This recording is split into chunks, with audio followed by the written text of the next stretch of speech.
Dans le contexte brûlant de la présidentielle ivoirienne d'octobre 2025, Jean-Louis Billon, ancien ministre du Commerce et député, se positionne comme un acteur clé dans une course politique marquée par des tensions internes au Parti démocratique de Côte d'Ivoire, PDCI. Alors que Tidjane Thiam, président du PDCI, est frappé d'inéligibilité, Billon se présente comme une alternative crédible, déterminé à porter les couleurs de son parti, avec ou sans son aval officiel. Cette audace, affichée lors d'une conférence de presse en mai dernier, a secoué les instances dirigeantes du parti, révélant des fractures internes qui pourraient redéfinir l'avenir politique du pays. Jean-Louis Billon, 61 ans, est un homme d'affaires prospère, héritier du groupe Sifka, géant agro-industriel ivoirien.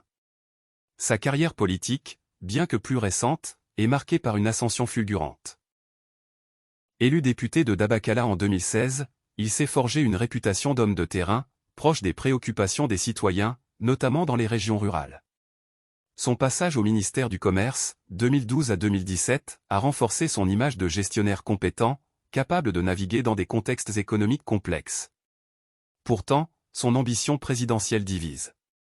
Au sein du PDCI, certains le perçoivent comme un opportuniste, tandis que d'autres saluent son courage face à un appareil politique souvent rigide. La déclaration de Billon, « Je suis candidat pour le PDCI, et si je gagne, c'est un membre du PDCI qui l'aura emporté », illustre son habileté stratégique.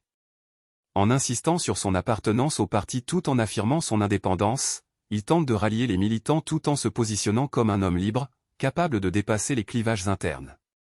Cette posture, bien que risquée, pourrait séduire un électorat lassé des luttes intestinées en quête d'un leadership nouveau.